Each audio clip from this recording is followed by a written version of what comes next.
ஆண்டவரே புதிய மகிமை பாத்திரரே உங்களுக்கு நன்றி ஆவியானவரே நன்றி செலுத்துகிறோம் நன்றி ஆவியானவரே ஹalleluya ராஜா உம் பிரசன்னம் போதுமையா எப்போதுமே போதுமையா ராஜா உம் பிரசன்னம் போதுமையா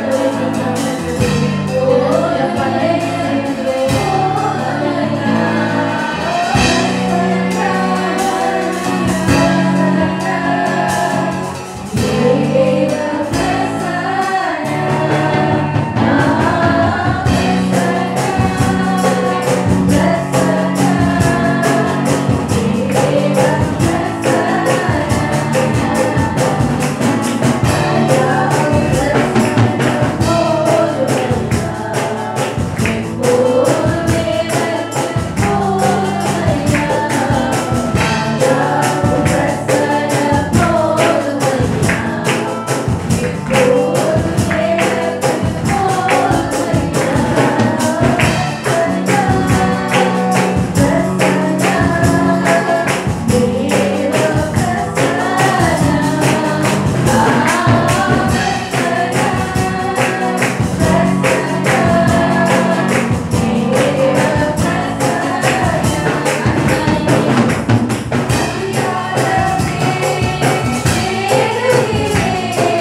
நன்றி நன்றி ஆவியானவரே, நன்றி அப்பா, நன்றி பிதாவே, நன்றி செலுத்துகிறோம். ஹalleluya.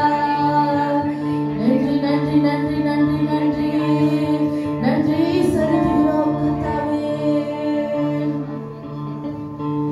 யாரும் அறியாத என்னை நன்றாய் அறிந்து தேடி வந்த நல்ல நேசரே, யாரும் அறியாத என்னை நன்றாய் அறிந்து தேடி வந்த நல்ல நேசரே, உம் அழகான கண்கள் என்னை கண்டதாலே முடிந்ததென்று நினைத்த நான் உயிர் வாழ்கிறேன். உம் அழகான கண்கள் என்னை கண்டதாலே முடிந்ததென்று நினைத்த நான் உயிர் வாழ்கிறேன். உம்மை எரியப்பட்ட என்னை நேருவென்று சொல்லி சேர்த்து கொண்ட நல்ல நேசரே, உம்மை எரியப்பட்ட என்னை நேருவென்று சொல்லி சேர்த்து கொண்ட நல்ல நேசரே, உம் அழகான கண்கள் என்னை கண்டதாலே முடிந்ததென்று நினைத்த நான் உயிர் வாழ்கிறேன். உம் அழகான கண்கள் என்னை கண்டதாலே முடிந்ததென்று நினைத்த நான் உயிர் வாழ்கிறேன். ஒன்றுமில்லாத என்னை உம் காருண்யத்தாலே உயர்த்தி வைத்த நல்ல நேசரே,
கடவுளும் ஆண்டவராக இயேசு கிறிஸ்துவினால உங்களுக்கு கிருபையும் சமாதானம் உண்டாவதாக. ஆண்டவரே, இப்போது எல்லா துதியான மகிமையிலே எங்களோடு இருந்ததுக்காக நன்றி. உங்களோட வார்த்தை இப்போது நாங்கள் தியானிக்க போகிறோம். அடியை மறைத்து நீ பேசும் இந்த நாள் நீ கொடுக்குற மண்ணாக நாங்கள் நன்றி செலுத்துகிறோம். தேவனே, வந்திருக்கிற எல்லா பிள்ளைகளையும் ஆண்டவராக இயேசு நாமத்தில் நான் ஆசீர்வதிக்கிறேன். எங்களோட செவிகள் திறக்கப்பட வேண்டும். எங்களுக்கு ஞானத்தை கூடும். உங்களோட வார்த்தையை அறிந்து கொள்ள புரிந்து கொள்ள எங்களை பலப்படுத்தும். ஜீவனுள்ள ஆண்டவராக இயேசு நாமத்தில் ஜெபிக்கிறேன் நல்ல பிதாவே, ஆமென். அல்லேலூயா. தேவன் நல்லவராக இருக்கிறார். இந்த வாரம் முழுதும் நம்முடைய கண்மணி போல பாதுகாத்து எந்த தீமை கெடுதல் இல்லாதபடி, தீமைகள் நோய் நொடி இல்லாதபடி ஆண்டவர் நடத்தின தேவனுக்கு நாம் நன்றி சொல்ல இந்த கால வேளையிலே நாம் வந்திருக்கிறோம். அல்லேலூயா. கிறிஸ்து பிரியமானவர்களே, இன்றைக்கு பிரசங்கத்தின் தலைப்பு கிறிஸ்து வருகிறார் மீண்டும். Christ returned. இன்றைக்கு நியாய தீர்ப்பு நாள். Today is the judgment day, Sunday, doom Sunday. ஆக கிறிஸ்து பிரியமானவர்களை இன்றைக்கு நீங்கள் அறிந்து கொள்ள வேண்டும், ஒன்று நீங்கள் புரிந்து கொள்ள வேண்டும், ஆண்டவர் மீண்டும் வருகிறார். ஆண்டவர் மீண்டும் வருகிறார் என்றாக என்ன அர்த்தம்? அவர் வருகிலே, அவர் வந்த பிறகு என்ன நடக்கும் என்று நீங்கள் தெரிந்து கொள்ள வேண்டும். அல்லேலூயா. வாரம் வாரம் நான் சொல்லிட்டு இருக்கிறேன், ஆண்டவர் வருகையில, இரண்டாம் வருகையில என்ன நடக்கும்? நியாய தீர்ப்பு நடக்கும். அந்த நியாய தீர்ப்பு நாளுக்கு தான் நாம் இன்றைக்கு நாம் அனுசரிக்கிறோம். ஆக ஆண்டவர் வருகிறார் என்று நீங்க சந்தோஷப்பட வேண்டும். ஏன்னா ஆண்டவர் இரண்டாம் வருகையில இந்த உலகம் ஒரு முடிவுக்கு வரும். There is an end for the earth. இந்த உலகத்துல நாம் நிரந்தரமாக வாழ போவதில்லை. புரியுதுங்களா? ஆண்டவர் படையேற்பட நாம் வாசிக்கும் போது புதிய வானமும் புதிய பூமியும் ஆண்டவர் நம்மளுக்கு ஏற்படுத்தி கொடுக்கிறார். அவரோட வருகைக்கு இது நடக்கும். ஆக அந்த புதிய வானம் புதிய பூமிக்கு நாம் எடுக்கப்படுவோம். புரியுதா? அல்லேலூயா. ஆக கிறிஸ்து பெருமானே, jadi hari ini adalah hari kiamat, di mana kita menanti Yesus akan kembali ke bumi ini. Jadi harus kita ingat apabila Yesus kembali ke bumi ini, apa akan terjadi. Jangan kamu ingat Yesus datang semua akan berlaku baik-baik. Keputusan apa yang berlaku apabila Yesus kembali kali kedua adalah Dia akan menghakimi kita. Adakah kita manusia yang baik atau manusia yang jahat? Jadi di hari Yesus datang kembali, Dia akan menghakimi kita. Seharusnya kita sekarang menanti kedatangan Yesus Kristus, supaya beliau datang dan menghakim kita dan membawa kita ke pintu syurga. Begitu kita baca tadi dalam Yesaya, di mana Tuhan akan mencipta satu langit yang baru, satu bumi yang baru untuk orang-orang yang baik, untuk Yesus yang membuat perbuatan yang Yesus suruh buat. Jadi kita akan bawa ke bumi yang Yesus cipta, yaitu langit baru dan bumi baru. Itulah syurga yang Yesus akan. ஆக ஆண்டவர் படைக்க போற இந்த வானமும் பூமியும் நாம் நீதிமானாக இருக்கும்போது ஆண்டவர் நம்மளை அந்த பூமிக்கு கொண்டு போகிறார். ஆக கிறிஸ்து பிரியமானவர்களே, இன்றைக்கு ஆண்டவர் வருகைக்காக நாம் காத்து கொண்டிருக்கிறோம். ஆக அவரோட வருகையிலே நம்ம எடுக்கப்பட வேண்டும்னாக்கா, அதுல நாம் இப்போ வாழ்கின்ற வாழ்க்கை என்ன மாதிரி வாழ்க்கையாக இருக்குதுன்ட்டு நீங்க தான் தீர்மானம் பண்ண வேண்டும். நீங்க வாழ்கின்ற வாழ்க்கை தேவனுக்கு பிரியமான வாழ்க்கையா இருக்குதா இல்லையா? Jadi kehidupan kita sekarang adalah penting. Apabila kita hidup sekarang itu, adakah perbuatan kita, sikap kita, kehidupan kita adalah Tuhan menyukai atau tidak. Jadi itu akan menentukan kita. அதுதான் நம்மளை தீர்மானிக்கும்.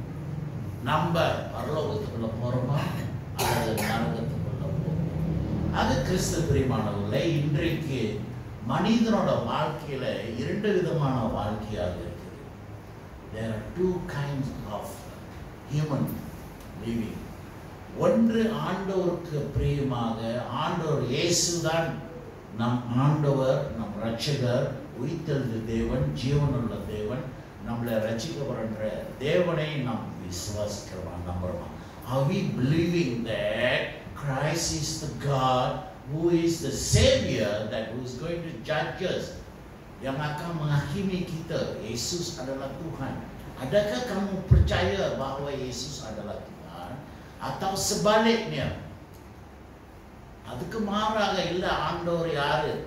நிறைய பேர் இன்றைக்கு இயேசுவை விசுவாசிக்காம நம்பாம இருக்கிறார்கள். அநேகர் இவன் யூத மக்கள், the Jews, வேதத்துல ஆதி காலத்துல நம்ம பார்க்கிறோம், ஆண்டவருக்கு பிரியமான யூதர்களுக்காக தான் ஆண்டவர் இயேசு பூமிக்கு வந்தார். ஆனால் அவர்களே இயேசுவை ஏற்றுக்கொள்ளல. இவர் தான் அந்த மேசியா என்று இவர்கள் விசுவாசிக்கல. புரியுதுங்களா? ஆக இந்த ஞாயிற்று நாட்களில் இந்த யூதர்கள் எப்படியே இருந்தாக்கா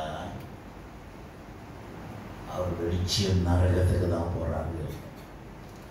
Even though they are the chosen generation, if they do not believe that Jesus Christ is the Son of God, Jesus Christ is the Savior, for sure they are going to hell. ஏன்னா ஆண்டவர் கிளியரா சொல்றார், என்னை விசுவாசிக்கிறவன் பரலோகத்துக்குள்ள போவான். You have to, because ஆண்டவர் இயேசுதான் பரலோகத்தின் வாசல். I am the way, the truth and the life. ஆக இயேசு நீங்க விசுவாசிக்கலாக இருக்க வேண்டும். ஆக கிறிஸ்து பிரியமானவர்களே, இன்றைக்கு ஆண்டவர் அதை குறித்து தான் கேட்கிறார். இன்றைக்கு ஆண்டவர் இயேசு நீ விசுவாசிக்கிறதுனாக்கா, if you believe that Jesus Christ is the Lord and the Savior, you have to listen to the word of God. You have to abide the word of God. ஆண்டவரோட வார்த்தைக்கு நீங்க கீழ்ப்படிவர்களாக இருக்க வேண்டும். ஆண்டவரோட வார்த்தை நீங்க விசுவாசிக்கிறவர்களாக இருக்க வேண்டும், நம்ப வேண்டும். வாசிப்போம் யோவான் 5:24-29 வரை. ஆண்டவர் இயேசு இன்றைக்கு இந்த வார்த்தையை தன்னுடைய சீசர்களுக்கும் பரிசேயர்களுக்கும் யூத மக்களுக்கும் சொல்கிறார். He is teaching, he is revealing. வாசிப்போம். என் வசனத்தை கேட்டு என்னை அனுப்பினவரை விசுவாசிக்கிறவனுக்கு நித்திய ஜீவன் உண்டு. அவர்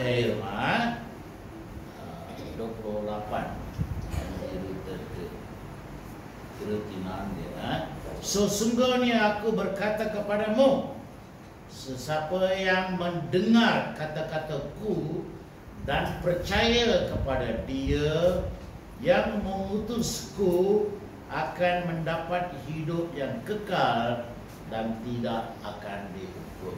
ஆக ஆண்டவரோட போதனையை இன்றைக்கு வேத வசனங்கள் நாம் வாசிக்கிறோம். அந்த வார்த்தை நாம் விசுவாசிகளாக இருக்க வேண்டும், நம்பர்களாக இருக்க வேண்டும். ஆக கிறிஸ்து பிரியமானவர்களே, இன்றைக்கு அந்த வார்த்தைக்கு நீ கீழ்ப்படிந்து நீங்க நம்பும் போது நீங்க Dia akan memutuskan அந்த வார்த்தை கொடுத்த தேவன் பிதாவை விசுவாசிக்கிறோம், நம்மளுக்கு நித்திய வாழ்வு உண்டு, நம்மளுக்கு நியாயத்தீர்ப்பு இல்லை. ஏன்னா நாம் ஆண்டவருக்கு விசுவாசமாக வாசிமாக. அவர் ஆக்கினைக்கு தீர்ப்புப்படாமல் மரணத்தை விட்டு நீங்கி ஜீவனுக்குட்பட்டிருக்கிறார். பாருங்க, ஆக அந்த வார்த்தைக்கு நீ கீழ்ப்படையும் போது நீங்க மரணத்திலிருந்து தப்பிக்கிறீங்க. நீங்க நியாயத்தீர்ப்புக்குள்ள போக மாட்டீங்க, நீங்க நரகத்துக்குள்ள போக. Because you believe the word. அந்த வார்த்தைக்கு நீங்க கீழ்ப்படையும் போது, கேட்கும் போது, நம்பும் போது, ஆண்டவர் உங்களுக்கு அந்த நியாயத்தீர்ப்பு வரைக்கும், ஆண்டவர் வருகை வரைக்கும், ஆண்டவர் இயேசுதான் என் தேவன் என்று நீங்க விசுவாசிக்கும் போது, அந்த தேவனை நீ நம்பும் போது, அந்த நியாயத்தீர்ப்புல உங்களுக்கு நித்திய வாழ்வு உண்டு, உங்களுக்கு மரணம் இல்லை என்று ஆண்டவர் சொல்கிறார். தொடர்ந்து, மரித்தோர் தேவகுமாரனுடைய சத்தத்தை கேட்கும் காலம் வரும், அதை இப்பொழுதே வருகின்றது, அதை கேட்கிறவர்கள் பிழைப்பார்கள் என்று மெய்யாகவே உங்களுக்கு சொல்லுகிறேன். Sesungguhnya aku berkata kepadamu, akan tiba saatnya, malah sudah pun tiba. ஆக ஆண்டவர் இன்றைக்கு எச்சிக்கிறார், அந்த நியாயத்தீர்ப்பு நாள் வருகிறது, அது வெகு சீக்கிரமாக. ஆண்டவர் வருகை எனி டைம், அதுதான் சொல்ல வருகிறார். It is very near, it is coming any time. ஆக அதுதான் அவர் சொல்றார். ketika orang mati mendengar, மரித்தோர் கூட ஆண்டவர் வருகையின் குரல் கேட்கிறார்களாம். Even the death will hear the voice of Jesus second coming, அவரோட வருகை குறித்து. தொடர்ந்து ஏனெனில் பிதாவானவர் தம்மில் தாமே ஜீவனுடையவராய் இருக்கிறது போல குமாரனும் தம்மில் தாமே ஜீவனுடையவராய் இருக்கும்படி அருள் செய்திருக்கிறார். So the Father who is everlasting, the creator, படைத்தவர் நம்மளே பிதாவானவர், Bapa yang menciptakan kita adalah selama-lamanya hidup. Bahawa oleh kerana Bapa itu hidup, Bapa itu bagi kuasa kepada anak dia pun supaya hidup kekal. Oleh itu kita percaya bahawa Yesus Kristus sekarang bukannya dia meninggal. Walaupun dia meninggal, dihukum mati, dia mati hidup semula hari ketiga. Sekarang dia masih hidup. Oleh kerana Bapa hidup, anak pun hidup kekal. கிறிஸ்து பிரியமானவர்களே, பிதாவானவர் படைத்தவர் உயிரோடு உள்ளது இதுவரைக்கும். ஆக குமாரன் கூட அவருடைய சிலுவையிலே மரண தண்டனை கொடுத்தாலும் மரித்தாலும் 3வது நாள் உயிரோடு எழும்பினார். சொன்னபடியே இன்றைக்கு அவர் உயிரோடு இருக்கிறார். நாம் சுவாசிக்கிற, ஜீவிக்கிற, நம்புகிற, விசுவாசிக்கிற ஆண்டவர் உயிருள்ள ஆண்டவர். He is not dead. அவர் மரித்தாக்கா அவரை வணங்க வேண்டும் நமக்கு அவசியம் இல்லை. ஏன்னா கடவுளும் வணங்குறானுங்கள, அதுவும் சத்துருவான கடவுள் தானே, அதுக்கு இதுக்கு என்ன வித்தியாசம்? அதனால நம் ஆண்டவர் மரித்தவர் இல்லை, அவர் உயிருள்ள தேவன். It is different than other God because our God is a living God. உயிருள்ள தேவனை நாம் விசுவாசிக்கிறோம். தொடர்ந்து இதை குறித்து நீங்கள் ஆச்சரியப்பட வேண்டாம். ஆச்சரியப்படாக இந்த செயல் குறித்து ஆண்டவர் சொன்னபடியே நடத்தினார். அதனால ஆச்சரியப்பட வேண்டியதே இல்லை. தொடர்ந்து ஏனென்றால் பிரதே குழிகளில் உள்ள அனைவரும் அவருடைய சத்தத்தை கேட்கும் காலம் வரும். Kerana semua orang di dalam kubur akan mendengar suaranya. Jangan kamu hairan. Di மரித்தாலும் அந்த குரல் நீ கேட்ப. அந்த குரல் அந்த மரித்தவர் கூட உயிரோடு ஆண்டவர் எழுப்பி நியாய தீர்ப்புக்கு வர வைக்கிறார். Walaupun kamu telah meninggal dunia sekarang, kamu ingat kamu telah terlepas daripada hukuman, daripada kehakiman. நியாய தீர்ப்பிலிருந்து உனக்கு நீ தப்பிச்சிருந்து நினைக்காத. இப்ப நீ மரித்தாலும் ஆண்டவர் உயிரோடு எழுப்புறார். நியாய தீர்ப்பு நாட்களிலே அவரோட வருகையிலே நீ உயிரோடு எழுப்பி நீ பதில் சொல்லி ஆக வேண்டும். இந்த பூமியில உன்னை வைத்து நீ என்ன பண்ணு ஆண்டவர் உன்னை கேள்வி கேட்பார். நீ ஆண்டவர் நம்பினியா, விசுவாசித்த adakah kamu percaya dan mengikuti kata-kata ajaran-ajaran saya atau tidak? Jangan kamu ingat kamu dah mati, sudah habis cerita kamu. Tak ada. Tuhan akan membangkitkan kamu. Mari sini. Hadapi kehakiman. Judgment ஆண்டவர் ஜட்ஜா உட்கார போறார். நின்னுக்குவா. நீ பணமா இருந்தா நீ உயிரோடு எழுப்பி நீ என்ன சொல்லுவாங்க, ஓடா skeleton. Walaupun tulang-tulang kamu akan hidup kembali dan akan menjawab depan Tuhan. Apa kamu buat? Adakah kamu percaya saya adalah penyelamat kamu. Saya lah yang akan membagi kamu tempat yang langit baru dan bumi baru, surga itu.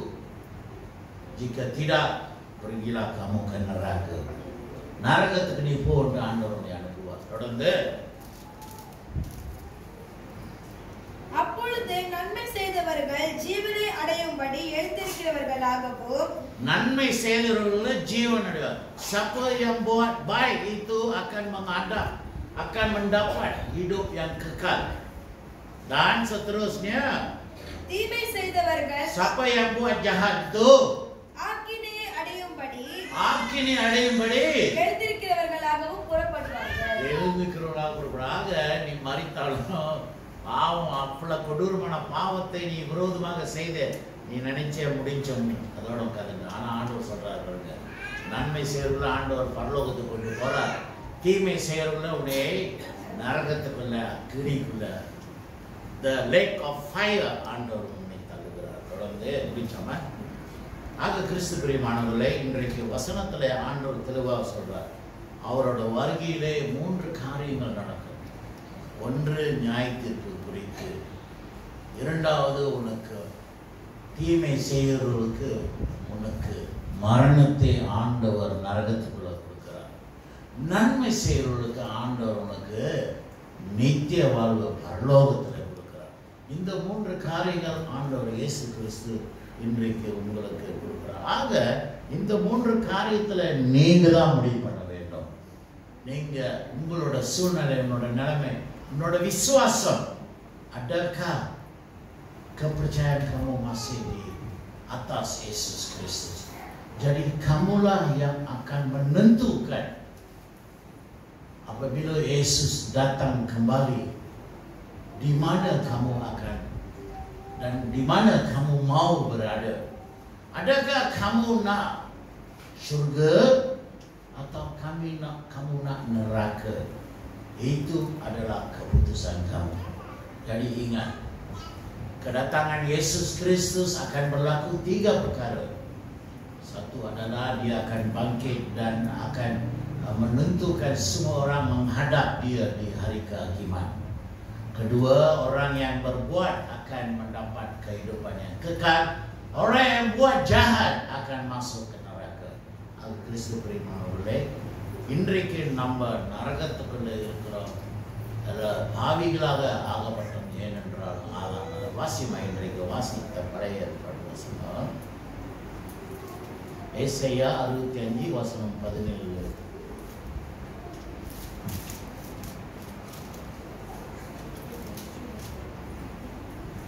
இதோ நான் புதிய வானத்தையும் புதிய பூமியையும் சிருஷ்டிக்கிறேன். முந்தினவைகள் இனி நினைக்கப்படுவதும் இல்லை, மனதிலே தோன்றுவதும் இல்லை. பாருங்க, ஆண்டவர் இயேசு கிறிஸ்து விசுவாசிக்கிறவர்கள நீ பாவம் மன்னிப்பீங்கன்னா, நாம் எல்லாரும் நீதிமான்கள் அல்ல, பாவிகள் தான். ஆக இயேசுவை நீ விசுவாசித்து பாவ மன்னிப்பு கேட்கும்போது ஆண்டவர் உனக்கு பாவ மன்னிப்பு கொடுத்து உனக்கு புதிய வானம் புதிய பூமி கொடுக்கிறார். ஆக உன்னோட பழையது எல்லாத்தையும் ஆண்டவர் நினைக்கிறது என்றாரு. நீ பாவ மன்னிப்பு பெற்றுல செய்த பாவத்தை எல்லாம் ஆண்டவர் மன்னித்து அது நினைக்கிறது என்று ஆண்டவர் சொல்றார். தொடர்ந்து ஆண்டவர் என்ன சொல்றார்? நான் சிருஷ்டிக்கிறதினாலே நீங்கள் என்றென்றைக்கும் மகிழ்ந்து களி கூர்ந்திருங்கள். இதோ எருசலேமை களி கூறுதலாகவும் அதன் ஜனத்தை மகிழ்ச்சியாகவும் சிருஷ்டிக்கிறேன். பாருங்க, ஆண்டவர் உங்களை பரலோகத்துக்கு கொண்டு போது நீ என்றென்றைக்கும் சந்தோஷமா இருங்கன்னு ஆண்டவர் சொல்றார். அங்க உனக்கு கஷ்டங்கள் இல்லை, பாடுகள் இல்லை, பிரச்சனைகள் இல்லை, நோய்கள் இல்லை. ஆண்டவர் உங்களை சந்தோஷமாக வைக்கிறார். தொடர்ந்து 19 வாசிமா. நான் எருசலேமின் மேல் களி கூர்ந்து என் ஜனத்தின் மேல் மகிழ்ச்சியாய் இருப்பேன். அழுகையின் சத்தமும் கூக்குரலின் சத்தமும் அதில் இனி கேட்கப்படுவதில்லை. பாரு, ஆண்டவரை விசுவாசிக்கிற நீதிமான்கள் எல்லாருமே புதிய வானம் புதிய பூமி ஆண்டவர் புதிய எருசலேமுக்குள்ள கொண்டு போகிறார். ஆக அந்த இடத்துல நீ அங்க உனக்கு கஷ்டம் இல்லை. நம்ம சொன்னா இல்லையா, there is no weeping and crying. You will always be happy there. எப்போதும் உனக்கு சந்தோஷம் தான் அந்த புதிய எருசலேம் புது வானம் புதிய பூமியில இருக்கும். ஆக உனக்கு நிரந்தரமான வாழ்க்கை. இந்த பூமியில உனக்கு கஷ்டமா இருக்கலாம், இயேசுவை நீ விசுவாசிக்கிறதுனால உனக்கு பாடுகள் வரலாம், உனக்கு துன்பங்கள் வரலாம். ஆனால் அந்த இயேசுவின் வருகை வரைக்கும் உன்னோட விசுவாசத்தை நீ கட்டி காக்கும்போது ஆண்டவர் சொல்றார், அங்க உனக்கு நிரந்தரமான சந்தோஷம் உண்டு. அங்க அழுகு இல்லை, பாடுகள் இல்லை, கண்ணீர் இல்லை. Oke ya, jadi kamu percaya kepada Yesus sehingga kehadiran Yesus, kekembalian Yesus, kamu akan diambil ke pintu surga, masuk dalam surga, di mana kamu akan hidup kekal, di mana di surga tak ada kesusahan, tak ada kesakitan, kamu sentiasa akan bergembira di situ. அது கிறிஸ்துவுக்குள்ளே ஆண்டவர் வருகை ஞாயிற்றுப்பு நாட்கள். அந்த ஞாயிற்றுப்பு நாட்களிலே மிக சீக்கிரமாக ஆண்டவர் சொல்றார். அந்த வருகையை இப்போ ஸ்கரன் அடலாம். ஏன்னா அவர் சொன்ன பிரகாரம் பூமியில நடக்கிற காரியங்கள் எல்லாம் அப்படிதான் போயிட்டு இருக்குது. ஆக கிறிஸ்து பிரியமானவர்களே, நீங்க எச்சரிக்கையாக இருக்க வேண்டும். kamu harus berjaga-jaga dan berhati-hati karena Yesus akan datang bila-bila masa. மத்தேயு 24 வாசிமா. 24 வசனம் 42 44. ஆண்டவர் இயேசு என்ன சொல்கிறார்? மத்தேயு 24 42 3 4. உங்கள் ஆண்டவர் இந்த நாழிகையிலே வருவார் என்று நீங்கள் அறியாதிருக்கிறபடியினால் எந்த நாள் வருவார் என்று bila dia akan datang kamu tak tahu. Jadi kamu harus berjaga-jaga, விழித்திருங்கள். Be aware and alert because the day when Christ coming is not informed. He will come all of a sudden. திடீர்னு வருவார். தொடர்ந்து திருடன் இந்த ஜாமத்தில் வருவான் என்று வீட்டெஜமான் அறிந்திருந்தால் அவன் விழித்திருந்து தன் வீட்டை கண்டமிட ஓட்டான் என்று அறிவீர்கள். பாரு, திருடன் எப்போ வருவான்னு தெரிஞ்சாக்க நீங்க முன்னெச்சரிக்கையாக இருப்பீங்களா இல்லையா? ஏற்கனவே நான் சொல்லியிருக்கிறேன். வர்றான், திருடன் வர்றானா, பரவாயில்ல, இங்கே ஒரு பாராங்கத்தை வச்சுக்கிட்டு இங்கே ஒரு கட்டை வச்சு ரெடியாக இருப்போமா இல்லையா? ஆனால் திருடன் சொல்லிட்டு வரான், தெரியாமல் தானே வரான். திடீர்னு பார்த்தாக்கா வீட்டுக்கு வரும்போது எல்லாத்தையும் நம்ம தூங்கிட்டு நல்லா தூங்கிட்டு இருப்போம். விடிகால பார்த்தா ஏஞ்சி பார்த்தாக்கா வீட்டில் உள்ள ஜாமான்லாம் காண போயிடும். ஃபோன் மேக்கல் தான் வச்சுருப்போம், ஃபோனும் காண போயிடும், உன்னோட பர்ஸும் காண போயிடும். கேட்டாக்கா அவன் என்னமோ ஜம்பி பண்ணி விட்டான் என்னைய, அவன் வந்ததே எனக்கு அப்படி தானே சொல்கிறான். ஆக அதே போல தான் ஆண்டவர் வருகை திடீர்னு வருவார். அதுக்கு நீங்க ஜாக்கிரதையா இருக்கணும். ஆக உங்க வீட்டுல திருடம் வரக்கூடாதுன்றதுக்காக நீங்க முன்னெச்சரிக்கை ஜாக்கிரதையா இருக்கணும். நெக்ஸ்ட் உங்க வீடு கதவு பூட்டணும். அதுக்குன்னு கதவு பூட்டாம மறந்துடாதுங்க, சரியா? எங்கெங்க பொருள் வைக்கணுமோ அங்கங்க பத்திரமாக பாதுகாப்பாக வைங்க. தெரிகிற மாதிரி ரோட்ல உரம் போறவங்கலாம் நல்லா வீட்டுக்கு இவ்வளவு ஜாமான் வச்சிருக்கான் வீட்டில், அந்த மாதிரி இருக்காம பாதுகாப்பாக வரக்கூடாது. திருட எவ்வளோ எச்சரிக்கையாக இருக்கிறாங்க. அதே போல் ஆண்டவர் வருகிறார், நீங்களும் எச்சரிக்கையாக அந்த வருகைக்கு காத்திருக்கணும். முடிச்சவமா இருக்கணும். ஆக இன்றைக்கு ஆண்டவர் அவரோட வருகையிலே உங்களை பரலோகத்துக்கு கொள்கிறார். அதுதான் ஆண்டவர் யோவான் 14:3 சொல்லுகிறார். நான் உங்களுக்கு போய் ஒரு இடத்தை ஆயத்தப்படுத்துகிறேன் என்று ஆண்டவரை இந்த யோவான் 14:3 வாசிமா. யோவான் 14:3. நான் போய் உங்களுக்காக ஸ்தலத்தை ஆயத்தம் பண்ணின பின்பு நான் இருக்கிற இடத்திலே நீங்களும் இருக்கும்படி நான் மறுபடியும் வந்து உங்களை என்னிடத்தில் சேர்த்துக் கொள்வேன். பாருங்க, ஆக ஆண்டவர் நம்மளுக்காக பரலோகத்தில் பிறக்கிறார், நம்மளுக்காக ஒரு இடம் ஆயத்தம். அவர் வருகிறார். அவர் வருகையிலே ஞாயிற்றுக்கிழமை setelah Yesus sekarang ada di surga dengan Bapa. Dia sedang menyiapkan dan menyediakan tempat untuk kita. Bila dia datang menghakim kita, jika kita buat baik, dia akan bawa kita ke surga.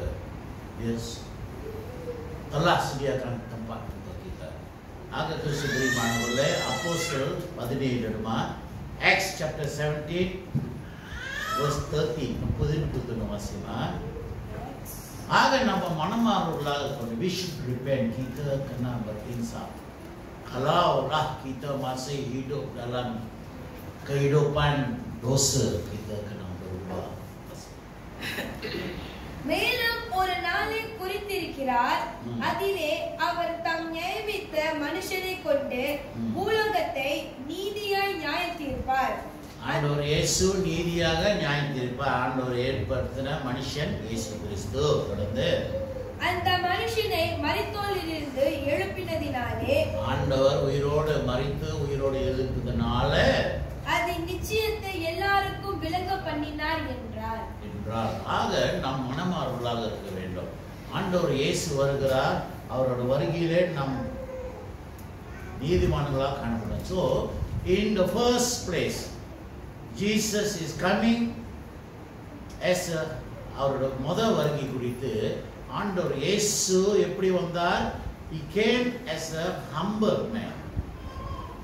ஒரு தாழ்மை கோலத்துல ஆண்டவர் இயேசு முதல் வருகை பூமியில. அதுதான் வருகின்ற கிறிஸ்துமஸ் கொண்டாடுகிறோம். அந்த கிறிஸ்மஸ் பாட்டு கூட அப்படிதான். வெத்தலையில் பிறந்தவரே போற்றி திருதி மனமே. அப்புறம் தூங்கு தூங்கு பாலன் ஆண்டவரை தூங்க வைக்கிறோம் நம்ம. ஏன்னா அவர் குழந்தையாக பிறந்தார். ஆனா ஒன்று நீங்க தெரிந்துக்கணும், அவருடைய 2ஆம் வருகை குழந்தை போல பிறக்க போறதில்ல. அவர் வரப்போது as a king.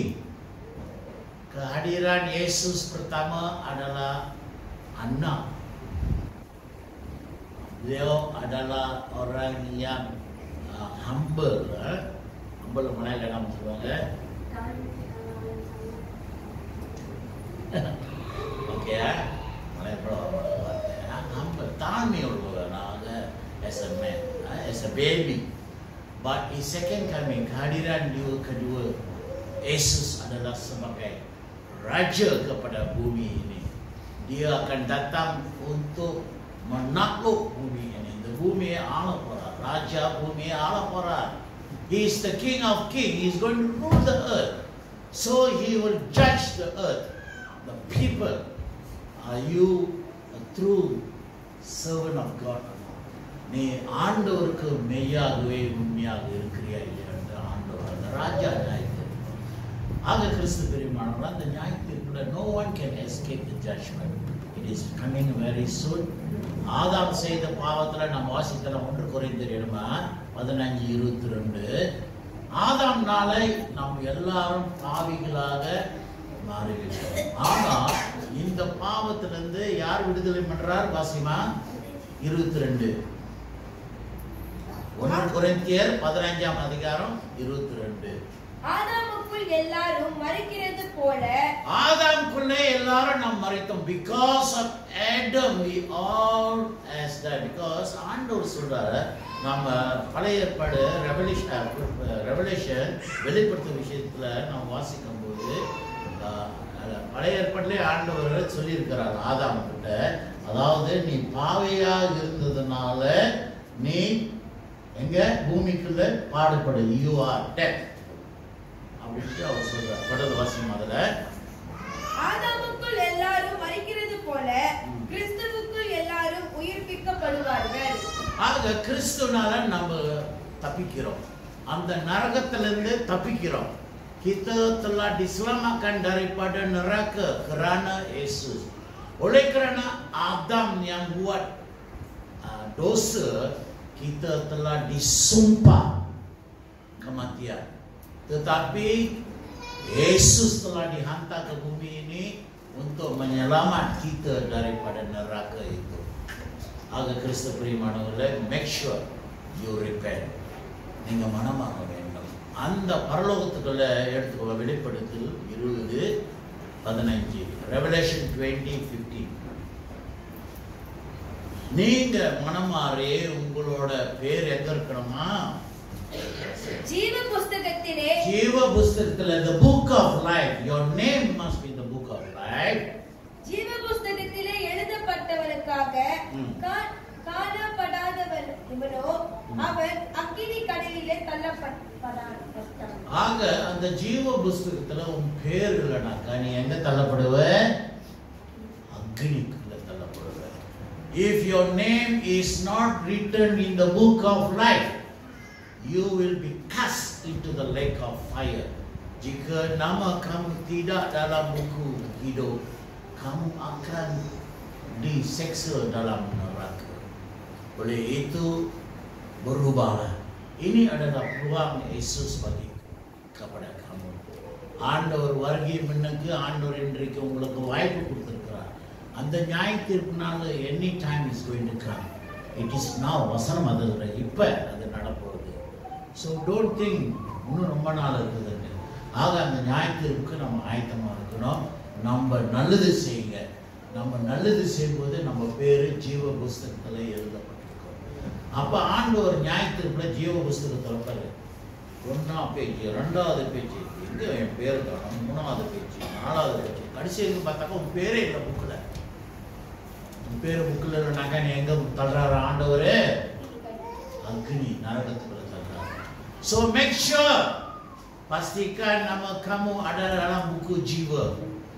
Apabila Yesus datang untuk menghakim Bila merujuk, okey, muka surat 5, oh nama saya ada. Okey, kamu diselamat.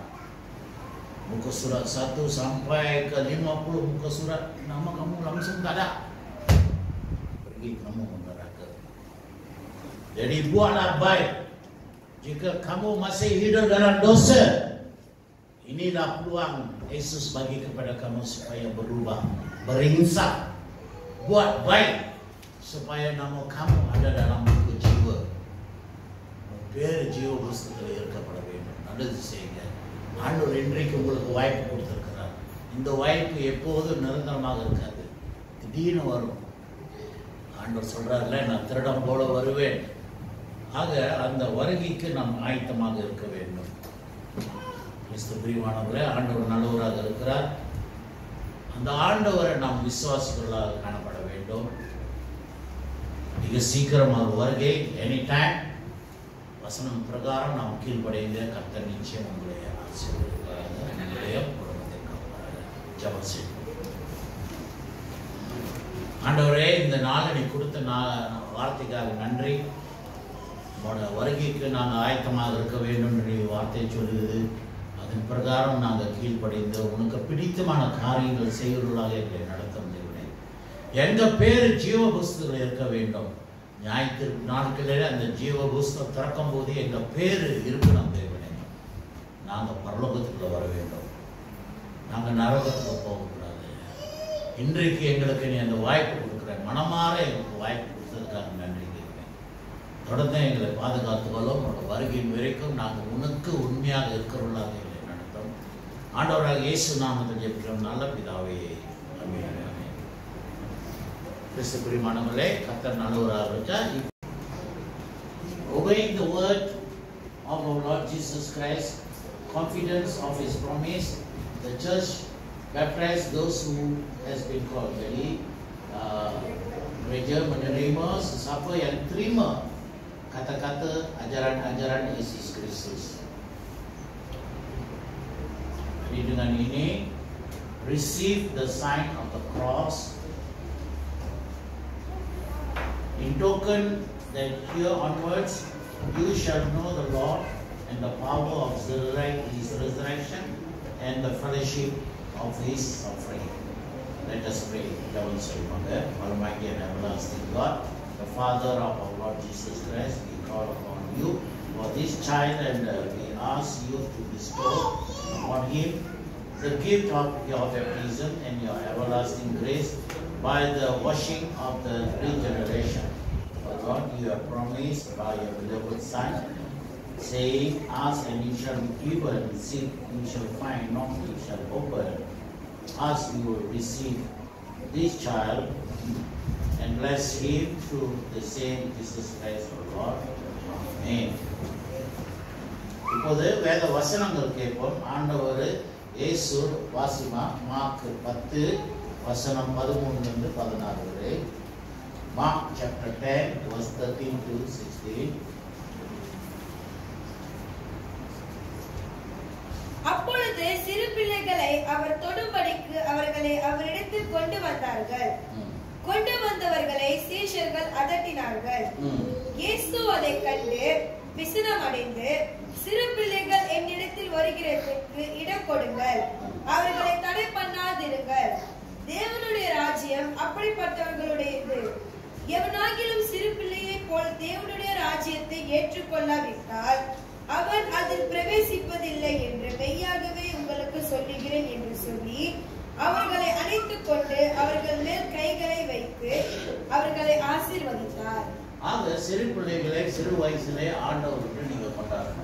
Jadi kamu kena bawa, walaupun dia baby, kena bawa ke pangkuan Tuhan Yesus, kerana Yesus memang suka kanak-kanak walaupun dia baby ya. Jadi di sini kita baca dia punya pengikut itu bila orang bawa anak itu dia orang tegur, jangan kamu bawa budak-budak di sini. Yesus kata jangan kamu tegur, bawa, saya suka kanak-kanak. Jadi oleh itu sekarang kita akan berdoa. ஆண்டவருடைய ஜெபத்தை ஆண்டவருக்கு செய்து சொல்வோம். ஆண்டவர் கற்றுக் கொடுத்த ஜெபத்தை let's say the Lord's prayer. பரமண்டலத்தில் இருக்கிற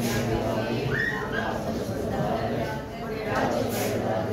உம்முடைய சித்தம் பரமண்டலத்திலே செய்யப்படுவது போல பூமியிலே செய்யப்படுவதாக. அன்றன்று வேண்டிய ஆகாரத்தை எங்களுக்கு தாரும். எங்களுக்கு நாங்கள் மன்னித்தது போல எங்கள் பாவ கடனை எங்களுக்கு மன்னியும். எங்களை சோதனைக்கு பிரவேசிக்க பண்ணாமல் தீமையை ரட்சித்துக் ராஜ்யம் மகிமையும் என்றென்றும் உடையது. Amen. Okay, since in Christian love you present the child for the holy baptism, oleh kerana sebagai ibu bapa dengan godparents kamu bawa anak ini untuk baptism, jadi kamu adalah bertanggungjawab, berkedru. Okay. Jadi kamu harus mendidik dia, mengajar dia, yaitu the 10 commandments. Alright? Bila dia dah besar, sepatutnya Rasul kena ajar dia gunakan supaya hafal the 10 commandments, the Apostle Creed dan juga the Lord's Prayer tadi bacakan. Jadi adalah tanggungjawab parents dengan parents supaya mendidik dia supaya hidup dalam iman Kristus. கிறிஸ்துவின் விசுவாசத்துல மனத்திலேயே வளர வேண்டியது உங்களோட. சரியா? Okay, sekarang saya akan tanya soalan ini kepada parents dengan parents. Kita nak jawab. Adakah kamu akan terima atau tidak? Do you renounce the devil and all his work and all his way? Adakah kamu akan meninggalkan segala perbuatan syaitan atau jalan syaitan supaya anak ini hidup dalam Kristus? Adakah kamu meninggalkan? Ya, saya meninggalkan. Do you believe in God? Adakah kamu percaya kepada Tuhan to make you and who loves you? Do you believe in Jesus Christ? Kamu adakah percaya kepada Yesus Kristus? Dia adalah penyelamat dan Tuhan. Do you believe in the Holy Spirit? Adakah kamu percaya kepada Roh Kudus? Percaya atau tidak? Adakah percaya tidak? Ya, saya percaya. Do you promise to help this child? Adakah kamu berjanji menolong anak ini the possible to renounce the devil supaya dia meninggalkan segala perbuatan syaitan itu dan receive the proper teaching dan menerima ajaran Yesus Kristus dan hidup dalam keimanan Yesus Kristus biasa. Nanti atau tidak? So now let us all as one body and in unity with those who are baptized today stand and confess the faith into which we are loved. Kerja nama orang menamakan இப்போது நாம் அப்போஸ்தல விசுவாச பிரமாணம் நம் அனைவரும் சேர்ந்து அறிவிக்கிறோம். அப்போஸ்தல விசுவாசம் மனப்பாடமா இருக்குல்ல? நம் அனைவரும் சொல்லுவாங்க. பரலோகத்தையும் சர்வலோகத்தையும் கடவுளை விசுவாசிக்கிறேன். அவருடைய குமாரன் இயேசு கிறிஸ்துவை விசுவாசிக்கிறேன். இவர் பரிசுத்த ஆவியால் கர்ப்பத்தில் வைத்து கன்னிமரியாளுக்கு பிறகு ஒரு பிரார்த்தனை பாடுபட்டு சிலுவையில் அறைந்து மரித்து அடக்கப்பட்டார். பாதாளத்தில் இறங்கி மூன்றாம் நாள் மரித்தோரிலிருந்து உயிர்த்தெழுந்தார். மரத்துக்கு ஏறி சர்வவல்ல பிதாவாகிய கடவுளுடைய வலது ஸ்பர்சிக்கிறார். அவரிடத்திலிருந்து உயிரோடு மரித்தோரை நியாயத்தீர்க்க வருவார். பரிசுத்த ஆவியானவரை விசுவாசிக்கிறேன். பொதுவான பரிசுத்த சபையும் பரிசுத்தவான்கள் ஐக்கியமும் பாவ மன்னிப்பும் சரீர உயிர்த்தெழுதலும் நித்திய ஜீவன் உண்டு என்று விசுவாசிக்கிறேன். ஆமென். Okay, now I'm asking you a question. Do you present this child to be baptized into the Christian faith? Adakah kamu memberi anak ini supaya dibaptiskan di nama Yesus Kristus? Ya. Okay, let us pray. Almighty everlasting God, whose dearly beloved Son Jesus Christ has said to his disciple, all power is given to me in heaven and earth, and has commanded them to go and teach all nations, baptizing them in the name of the Father, and the Son, and the Holy Spirit, and has promised to be with them always, even in the end of the world. Regard the prayers of your people, and grant to this child now to be baptized the fullness of your grace, that he may ever remain the number of your faithful elect children, through Jesus Christ. Amen. Sekarang kita akan membaptiskan. Apakah nama anak ini?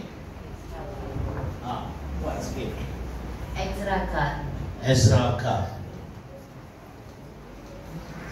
Ezra Khan. I baptize you. Saya baptiskan kamu in the name of the Father, di atas nama Bapa, Anak, dan Roh Kudus. In the name of the Father, the Son, and the Holy Spirit. Amen. Almighty God, the Father of Lord Jesus Christ, who has begotten you again of water and Holy Spirit, and has given you all your sin, forgiven all your sin, strengthen you with His grace to live everlasting life. Amen. The peace of the Lord be with you always. Let us pray. Jangan saya maga, ஆண்டவரே இந்த ஞானஸ்நானத்தின் மூலமாக ஆண்டவரே மகனை தொடர்ந்து நீ பலப்படுத்தும் ஆண்டவரே. எந்த பொல்லாப்பு பிசாசானவர் பாதிக்காதபடி நீ பாதுகாத்துக் கொள்ளும். உன் வார்த்தையில வசனத்திலே விசுவாசத்துல வளர தொடர்ந்து நீ நடத்தும். சமாதானத்தை கொடு, நோய் நொடி இல்லாதபடி நீ நடத்தும்படியாக என் ஆண்டவராக இயேசு நாமத்தில் நல்ல பிதாவே.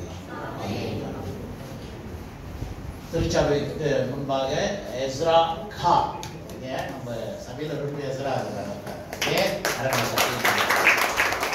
சபையாக நீங்க எப்போதும் மகனுக்காக ஜெபிக்கிறவர்களாக இருக்க வேண்டும். கிறிஸ்துக்குள்ள வளர, சபைக்கு முக்கியமாக தூணாக வளர நீங்க ஜெபிக்கணும். ஓகே ராணியா, அண்ணா அங்க ராணி பண்ணி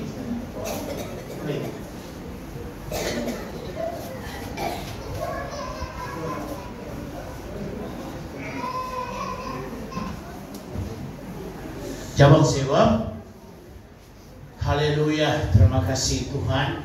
Dengan ini kami berdoa untuk Rani supaya kamu sentiasa bagi kekuatan kerana kamu telah berjanji yang kamu sentiasa berada kepada siapa yang percaya kepadamu. Jadi kita berdoa supaya lindungilah Rani sentiasa, supaya mendidik dan mengajar anak-anak beliau dalam Yesus Kristus, sehingga di hari kehakiman semua akan masuk ke dalam syurga. Tuhan, kita berdoa supaya kekallah kehidupan yang aman dan damai. Bagilah segala keperluan dalam kehidupan, dalam keluarga mereka. Restuilah suami dan keluarga di atas segala perbuatan mereka, perjalanan mereka, kerja mereka. Di atas nama Yesus kami berdoa. Amin.